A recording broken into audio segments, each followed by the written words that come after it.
Broiler মুরগি খাওয়ার ভালো ও খারাপ দিক। ব্রয়লার মুরগি আমাদের দেশে খুব সহজলভ্য এবং সস্তা প্রোটিনের বড় উৎস। এতে উচ্চমানের প্রোটিন থাকে যা পেশি গঠন, শরীরের বৃদ্ধি ও ক্ষত সারাতে সাহায্য করে।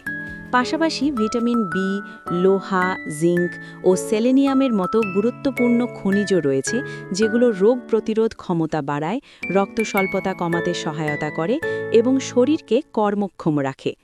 চামড়া ছাড়িয়ে কম তেলে রান্না করলে এতে চর্বি তুলনামূলক কম থাকে, তাই পরিমিত পরিমাণে এটি সুষম খাদ্যের অংশ হতে পারে। তবে ব্রয়লার মুরগির কিছু সীমাবদ্ধতাও আছে। দ্রুত বড় করার জন্য খামারে বিশেষ খাদ্য ব্যবহার করা হয়। কোথাও কোথাও নিয়ম না মানলে অ্যান্টিবায়োটিকের অপব্যবহার হতে পারে, যা দীর্ঘদিনের শরীরে প্রতিরোধক্ষম ব্যাকটেরিয়া তৈরি করে স্বাস্থ্যের ঝুঁকি বাড়ায়। আবার বেশি তেলে ভাজা, অতিরিক্ত লবণ, মশলা বা চামড়া সহ খেলে কোলেস্টেরল ও রক্তচাপ বেড়ে যেতে পারে। বাজার থেকে এনে ভালোভাবে না ধুলে বা যথেষ্ট তাপে সম্পূর্ণ সেদ্ধ না করলে স্যালমোনেল্লা বা অন্যান্য জীবাণু সংক্রমণের সম্ভাবনাও থাকে। তাই কিভাবে নিরাপদে খাবেন? ১. বিশ্বস্ত ও তাজা মুরগি কিনুন।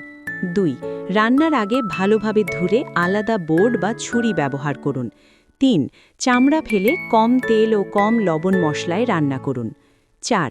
ভেতর পর্যন্ত ভালোভাবে সেদ্ধ হয়েছে কিনা নিশ্চিত করুন। ৫. সপ্তাহে পরিমিত পরিমাণে খান এবং শাকসবজি, ডাল, মাছ ও ফলের সঙ্গে ভারসাম্য রাখুন। সব মিলিয়ে ব্রয়লার মুরগি সঠিকভাবে নির্বাচন, পরিষ্কার পরিচ্ছন্ন রান্না এবং পরিমিত খাওয়ার অভ্যাস মানলে উপকারী ও পুষ্টিকর হতে পারে। কিন্তু নিয়ম ভাঙলে এটি স্বাস্থ্যের ঝুঁকিও বাড়াতে পারে। বিশেষ কোনো অসুখ যেমন ডায়াবেটিস, হার্টের সমস্যা, কিডনি রোগ থাকলে পুষ্টিবিদের পরামর্শ নেওয়াই উত্তম।